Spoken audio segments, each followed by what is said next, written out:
성경 봉독하겠습니다. 성경은 룻기 3장 14절부터 18절까지의 말씀입니다.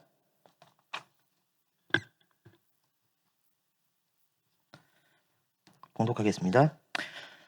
룻은 새벽녘까지 그의 발치에 누워 있다가 서로 얼굴을 알아보기 어려운 이른 시간에 일어났다. 이것은 보아스가 그 여인이 타작마당에 와서 있었다는 것을 남들이 알아서는 안 된다고 말하였기 때문이다. 보아스가 말하였다. 걸치고 있는 겉옷을 이리 가지고 와서 펴서 꼭 잡으시오.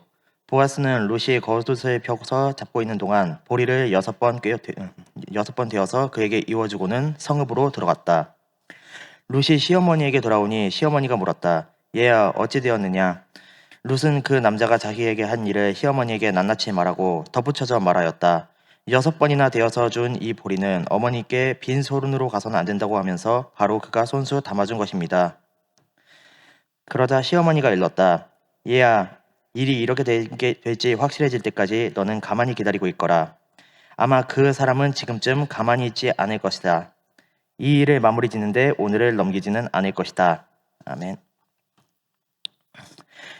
추진영 목사님 나오셔서 쉬지 아니하리라 라는 주제로 말씀 선포해 주시겠습니다.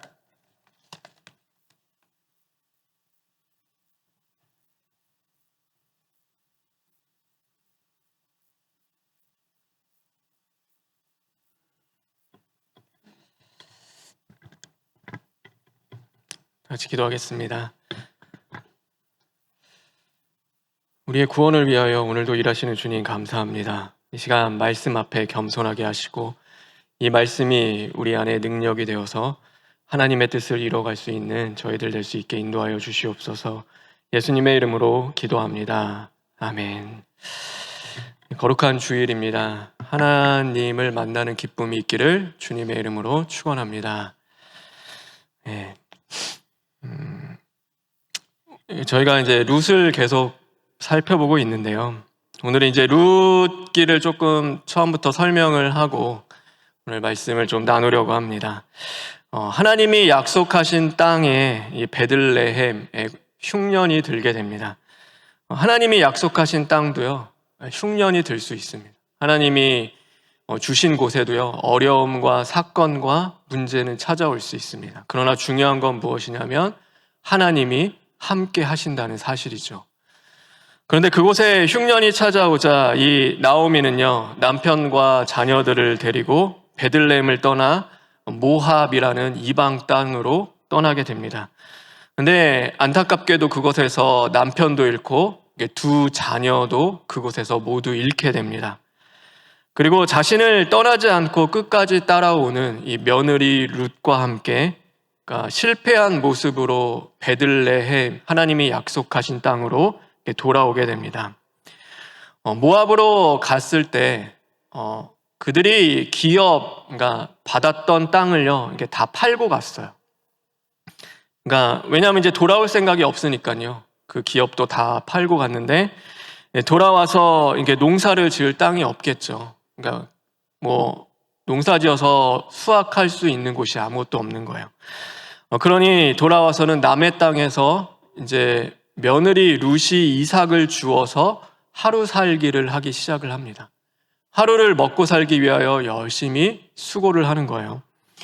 그런데 성경은 마침 그 땅이 이 나오미의 친족 보아스의 밭이었다라고 이야기를 하고 있어요. 이삭을 줍는 그 땅이요, 보아스, 그러니까 나오미의 친척인 거죠. 가까운 친족인 거예요. 그래서 보아스는 룻에게 은혜를 베풉니다. 그래서 그곳에서 이삭을 줍는데 어려움이 없도록 자신의 이제 그 종들에게도 이야기를 하고 일꾼들에게도 이야기를 해서 보호 아래서 이삭을 주울 수 있게 하는 것이죠. 그러면은 보아스가 룻에게 왜 이런 은혜를 베풀까? 사실 아무 상관없는 이방 여인일 수도 있잖아요. 거기는 뭐 친족이 나오미지 룻은 아니잖아요. 그리고 자신의 뭐 밭 한켠에서 일하는 아주 보잘것없는 여인인데 왜 그를 향하여서 이런 은혜를 베풀까?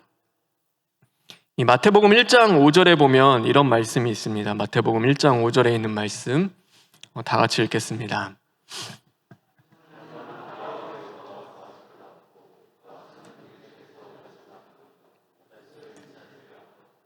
보아스의 누구와 엄마 아빠인지가 나오는데요. 거기에 보면 살몬이 아빠고요.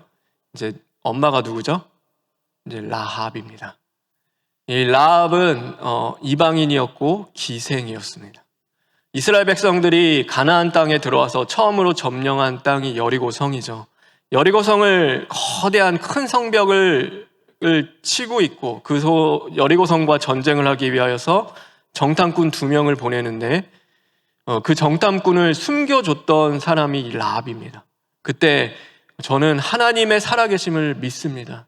그러니 이 여리고성을 점령할 때, 이 여리고성이 무너질 때 우리의 가족들을 구원해 주십시오. 저를 좀 살려주세요라고 이야기를 해요. 그때 이 라합이 자신과 가족을 다 살리는 역사가 그곳에서 임하게 되죠. 그러니까 이 보아스의 어머니는 누구였냐면 이 라합이었습니다.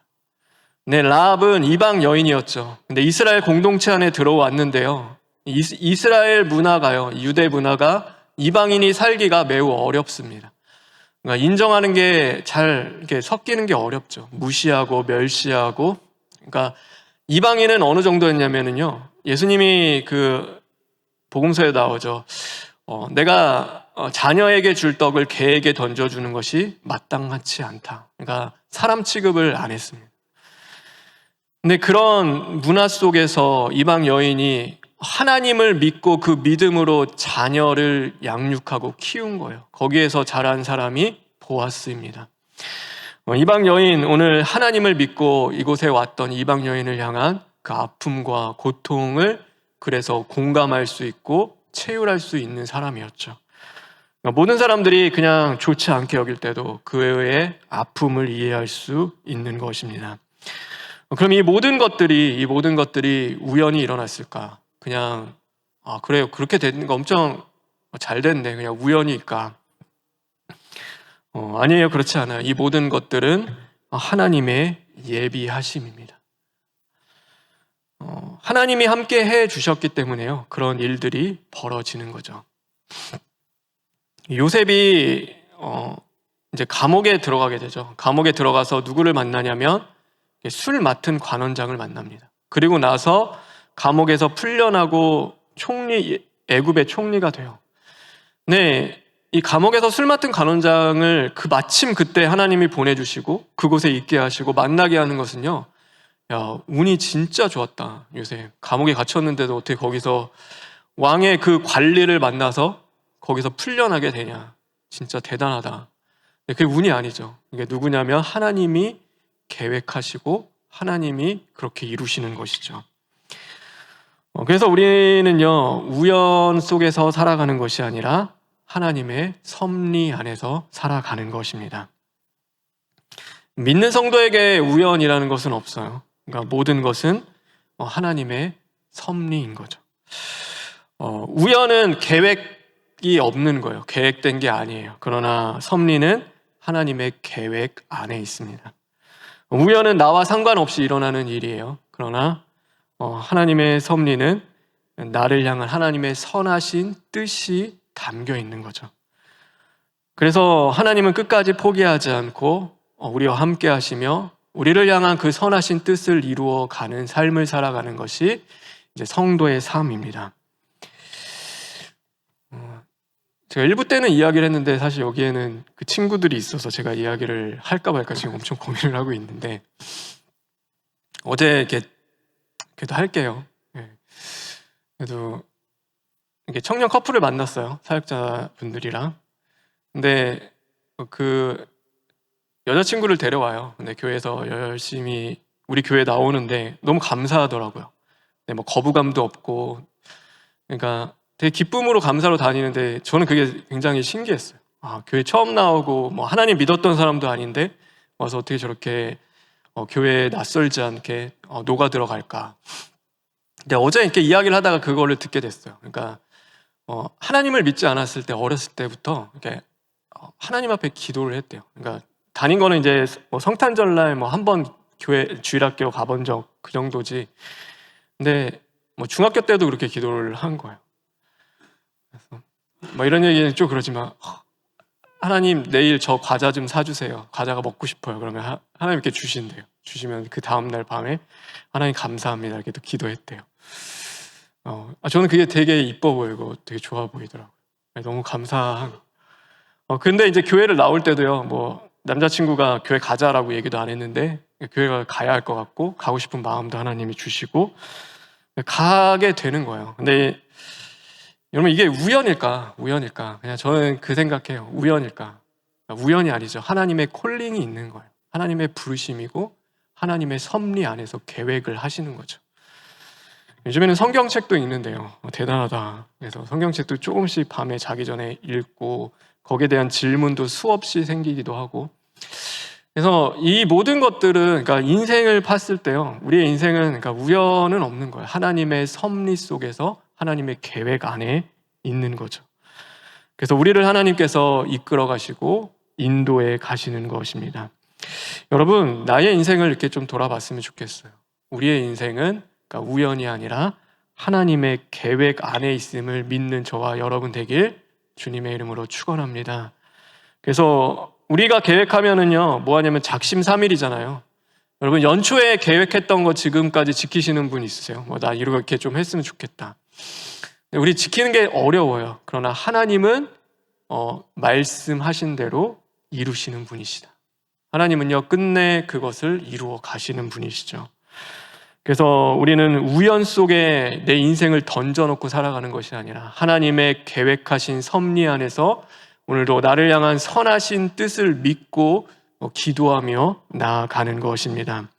오늘 나오미는 이 모든 일이 이루어지는 것을 보고요, 산자와 죽은 자에게 은혜를 주시는 하나님의 섭리임을 깨닫게 돼요. 그래서 이제는 이 나오미가 룻에게 이야기해요. 그러니까 기업 물을 자의 의무를 이제 보아스에게 행하라고 이야기해라. 그래서 타작마당 이제 추수가 끝나고 밤에 잠을 잘 때 보아스에게 가서 기업 물을 자의 의무를 다 하라고 이야기해라. 그러면은 그가 내가 할 일을 가르쳐 줄 거야. 이 기업 물을 자라는 것은 무엇이냐면요, 만약에 빚을 졌거나 그 다음에 과부가 됐거나 여러 이유로 나의 기업을 빼앗게 되었을 때 가까운 친족이 그 기업 땅을 찾아주는 하나님이 정하신 제도입니다. 그래서 가까운 친족이었던 보아스에게 그것을 요청하는 거예요. 근데 보아스가 뭐라고 이야기하냐면 기다리라 라고 이야기를 해요. 왜냐하면 나보다 더 가까운 친족이 있었기 때문이에요. 그래서 이게 순서가 있대요. 그것도 내가 하겠습니다도 아니에요. 그러니까 먼저 순서가 되는 사람이 안 하면 그 다음 순서가 오는 거예요. 그래서 먼저 그 사람에게 묻고 그가 기업 물을 자의 의무를 행하지 않으면 내가 그것을 행할 것이다.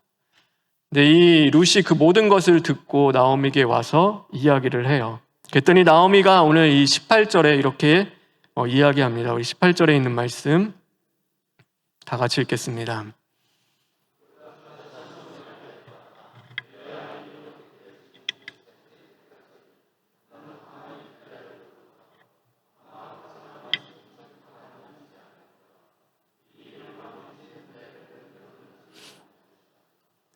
원래 이게 개역개정에는요, 이 일을 성취하기 전에는 그가 쉬지 아니하리라 라고 말씀하고 있어요.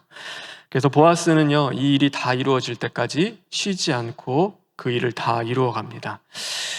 근데 오늘 이 말씀을 통해서 우리가 깨달아야 할 것은요, 오늘 우리에게도 보아스와 같이 쉬지 않고 우리를 위하여 일하시는 분이 계시다는 사실입니다. 그래서 그 누구냐면 바로 여호와 하나님이세요. 하나님은 우리의 구원을 위하여서 오늘도 쉬지 않고 일하고 계시는 거죠. 우리 시편 121편 4절에 있는 말씀인데 우리 다 같이 한번 읽겠습니다.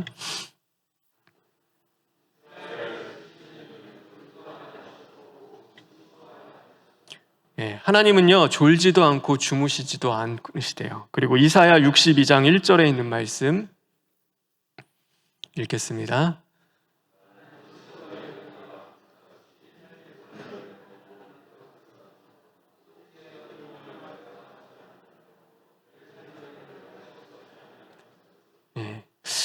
예루살렘을 위하여서 쉬지 아니할 것이다.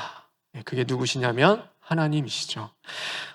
우리 얼마나 감사해요. 우리를 위하여 오늘도 쉬지 않고 우리의 구원을 위하여 일하고 계시는 하나님이 저와 여러분에게 함께 해주세요.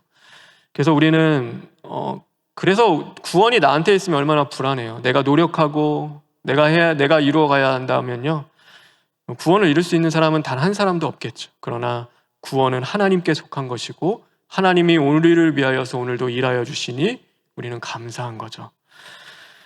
그러니 그 감사한 삶을 살아갈 때 우리는 어떻게 살아야 돼요? 우리는 기다리는 거예요. 하나님이 선하신 뜻을 이루실 때까지 우리는 기다리는 것입니다. 여러분의 삶도 그렇지만 저의 삶도 어려움이라는 것이 있죠. 우리가 예측할 수 없는 위기가 있을 수 있고 또 사건이 우리에게 닥쳐오기도 합니다. 여러분, 그럴 때마다 하나님의 선하신 뜻을 믿고 우리가 기다릴 수 있는 저와 여러분 되기를 바라요.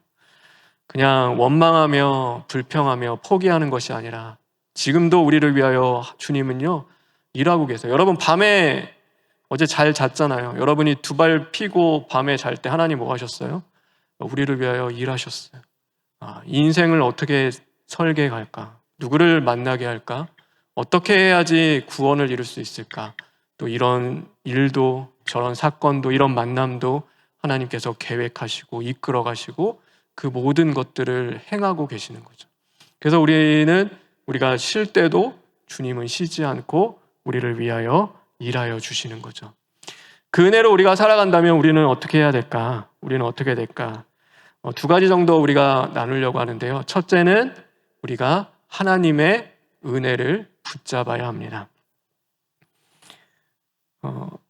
신호등이 있죠. 신호등. 우리가 빨간불, 초록불이 있는데 그 가운데 무슨 불인지 아세요? 무슨 색깔이에요? 대단하시네요. 노란색이에요. 네, 노란색이에요, 노란색. 근데 노란색을 보면 여기 운전하시는 분도 알지만 우리 노란색 불빛 보고 엑셀 밟은 사람 있으세요? 네, 저는 엑셀 밟습니다. 저는 급할 때는 그냥 엑셀을 밟기도 해요. 근데 우리가 누군가는 그래요. 노란색 불빛 보고 엑셀을 밟기도 하고 아니면 누군가는 브레이크를 밟기도 하죠. 그러니까 이 노란색 불빛이에요. 그런데 누군가는 빨리 지나가야 해라는 신호로 이해를 하고 그걸 들어가고 누군가는 그것을 보고 멈춰서라는 거구나라고 해서 멈춰 서는 거죠. 신기하죠? 같은 불빛인데 이해하는 것은 그렇게 다른 거예요. 하나님이 주신 우리의 인생, 하나님이 주신 우리의 기업, 하나님이 주신 땅을 바라봤을 때요, 우리는 세상과 다른 시각을 가져요. 만약에 농부가 땅을 바라보면요, 땅은 농사해야 되는 거예요. 열심히 내가 수고하고 개간하고 막 비료도 줘야 되고 그래서 씨도 뿌리고 열매도 잘 해야 되고, 그러니까 내가 노력해야 할 땅이에요. 그런데 하나님을 믿는 우리에게 그 땅은 뭐냐면 내가 노력을 하지만 내 노력보다도 하나님을 더 의지하고 하나님의 은혜를 구해야 할 땅이 되어지는 거죠. 여러분의 인생, 저도 그렇지만 우리의 인생을요, 누군가는 봤을 때 내가 개척하고 내가 노력하고 내가 수고해서 만들어가는 인생을 살아가기도 해요.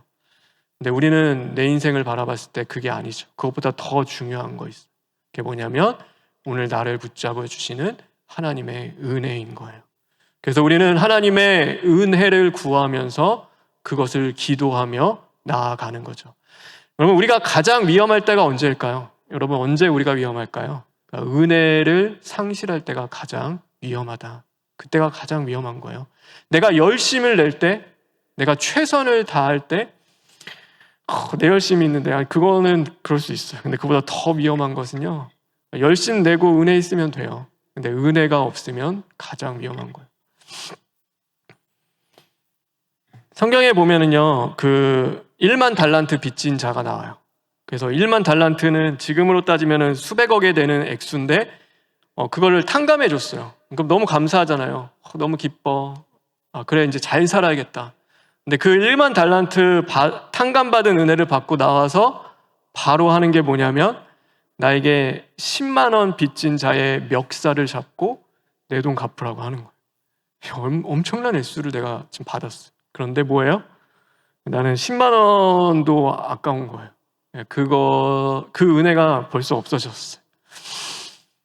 우리가 성경에 보면 사울 왕이 나오는데요. 사울 왕이 가장 작은 베냐민 지파에서 하나님이 불러서 왕으로 세웠어요.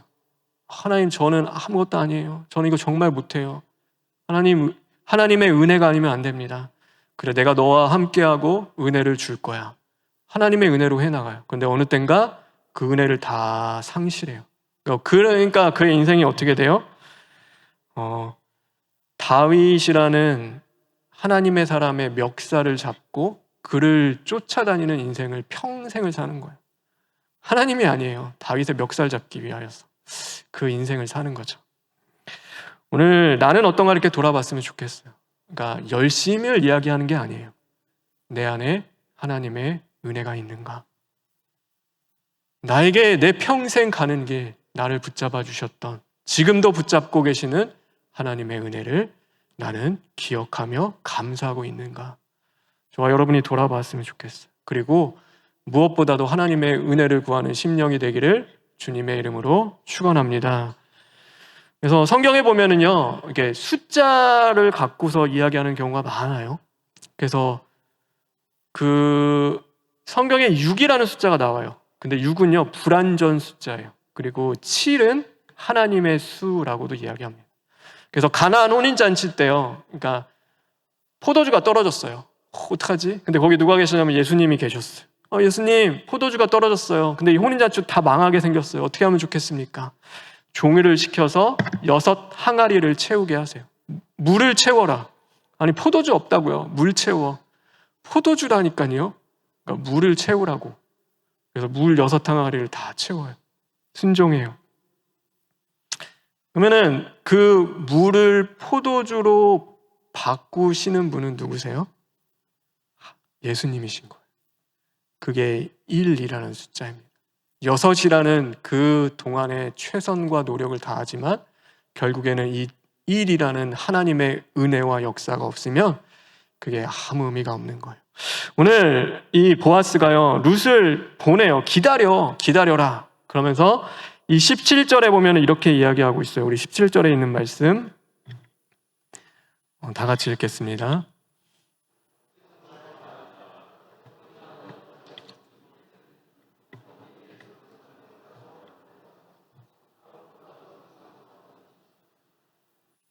예, 보리 6되를 이렇게 주어서 보내는 거야. 왜 6번이었을까? 그거는 그냥 6번 주는 게 아니에요. 이게 성경을 그냥 여기다 기록한 거는 아니에요. 그러니까 이 기업 물을 자도요, 보아스가 최선을 다할 거예요. 내가 이것을 이행하기 위해서 최선을 다해요. 그러나 이루시는 분은 누구신 거예요? 하나님이신 거예요.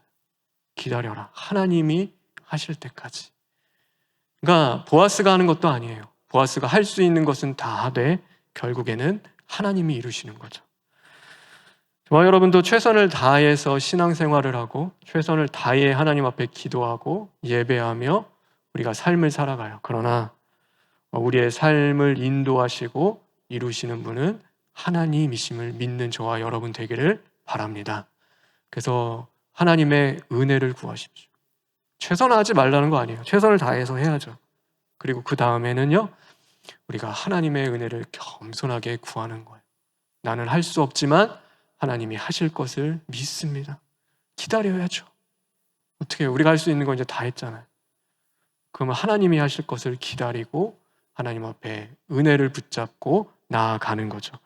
그래서 우리가 잘 기다리기 위해서 두 번째는요, 하나님께 소망을 두어야 합니다. 저와 여러분의 무엇에 소망을 두고 살아가는지 이렇게 좀 돌아봤으면 좋겠어요. 여러분, 내 곁에 있는 배우자, 아니면 남자친구, 여자친구, 아니면은 우리 부모님, 아니면 내가 하고 있는 학업, 아니면 나의 실력, 내가 갖고 있는, 갖추고 있는, 아니면 내가 모아놓았던 돈, 여러분 그런 곳에 소망을 두고 살아가시나요? 오늘 이 하나님께서 나오미와 룻의 소망을 다 끊어놓습니다. 나오미에게 소망은 뭐였냐면요, 자식이었어요. 자식이 소망이었어요. 근데 하나님이 그 소망을 다 끊으세요. 룻에게 있어서 소망은 뭐였냐면요, 남편이었어요. 근데 하나님이 그것조차도 끊어 놓으시는 거예요. 우리가 살아가면서 그런 분들도 있겠죠. 저는 이 땅에 소망이 아무것도 없어요. 저는 자녀도 다 실패했어요. 건강도 좋지 않고 모아놓은 것도 없고 실력도 없어요. 그리고 의지할 사람도 저는 다 한 사람도 없어요. 이 땅에 아무 소망이 없습니다 라고 이야기하는 분들도 계실 거예요. 여러분, 우리에게 소망이 왜 없을까요? 여러분, 우리에게는 누구든지 저와 여러분에게는 소망을 주셨어요. 그것은 바로 하나님이세요. 그래서 우리는 이 세상 소망 다 끊어져도 주님만이 우리의 소망이 되심을 믿고 기도하며 나아가는 거죠. 그래서 시편 42편 11절에 다윗이 이렇게 고백합니다. 시편 42편 11절에 있는 말씀 다 같이 읽겠습니다.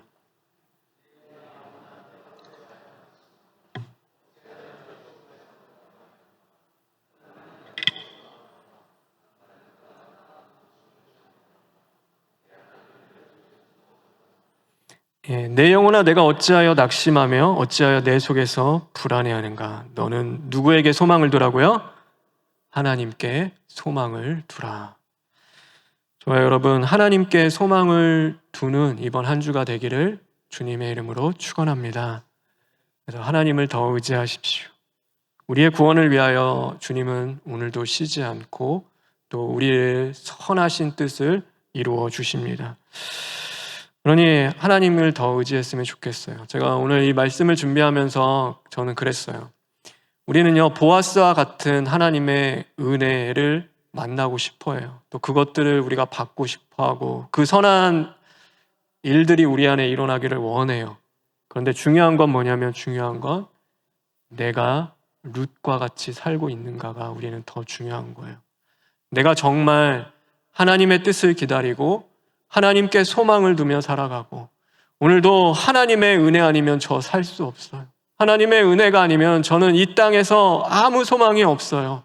하나님의 은혜를 붙잡고 오늘 내가 살아가고 있는지 우리를 먼저 점검해 보아야 하는 거예요. 그리고 우리가 그러지 못했다면 은혜를 바라기 전에 하나님 그렇게 내가 보아스와 같은 하나님의 선하신 일이 내 삶에 내 인생 가운데 이루어지기 전에 우리는 룻과 같이 먼저 내가 선한 신부로서 하나님이 기뻐하시는 자로 준비되어져 가는 그 자리로 나아가야겠죠. 오늘 하루가 그랬으면 좋겠고 이번 한 주가 우리의 삶이 정말로 주님 앞에서 은혜와 소망으로 준비되어지는 이번 한 주가 되었으면 좋겠습니다. 우리 시간 기도를 했으면 좋겠는데요.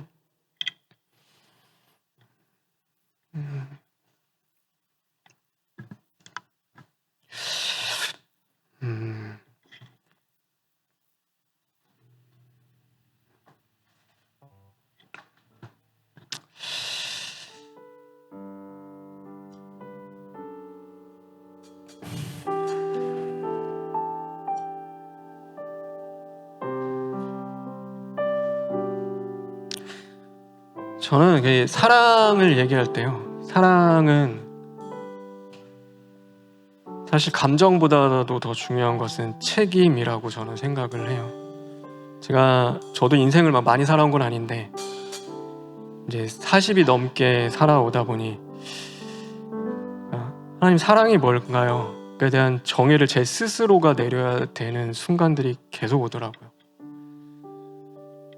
제 젊었을 때 사랑은 뭐 이렇게 불타는 막 그런 감정, 막 그런 거고, 그때 그랬던 것 같아요. 근데 이렇게 지나고 나 보니까 사랑은 책임이다라는 그 마음이 제 스스로가 그렇게 결론을 내리게 되더라고요. 우리가 사랑을 하면서 사랑에 대한 책임을 지지 못할 순간들이 많이 올 거라고 생각해요. 그럴 때 내 감정을 봐면요, 우리는 내가 사랑하지 않으니까 이거는 해야 될까 말아야 될까 가야 될까. 그런데 저는 그렇게 생각해요. 오늘 우리가 사랑하는 자리 가운데서 누군가는 만약에 결혼 생활이 그럴 수도 있겠죠. 결혼 생활을 하면서 저는 자식 바라보면서 살아가요.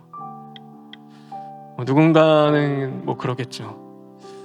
저는 뭐 이혼하면 못 사니까 경제적인 어려움 때문에 어쩔 수 없어요. 그래서 가정을 지켜요. 근데 저는 그래도 괜찮다고 생각해요. 그 책임을 다하려고 하는 그 마음 가운데 어쩌면 하나님이 또 은혜를 붙잡아 주실 거고 그 길을 걸어가게 하실 거라고 생각을 해요. 왜냐하면 하나님이 우리를 책임지시니까요. 저와 여러분이 얼마나 죄가 많고 얼마나 하나님 앞에서 불순종하며 하나님을 거스리는 삶을 살아가는지. 근데 주님은요, 책임을 다해 주시는 거예요. 그게 주님이 우리를 향한 사랑인 거죠. 오늘 우리가 기도하며 나아갈 때 하나님, 내 사랑이 주님의 사랑과 하나가 되기를 원합니다. 하나님, 내 감정과 기분으로 사랑하지 않게 하시고 말씀대로 사랑을 이루어갈 수 있게 인도하여 주시옵소서 하고 우리 잠시 기도하시겠습니다. 하나님 감사합니다. 연약한 우리를 도우시는 주님, 하나님의 뜨거운 사랑 속에서 하나님, 우리가 말씀을 붙잡고 의지할 수 있게 인도해 주시옵소서. 아버지,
하나님 감사합니다. 우리가 주님 더 사랑하기를 원합니다.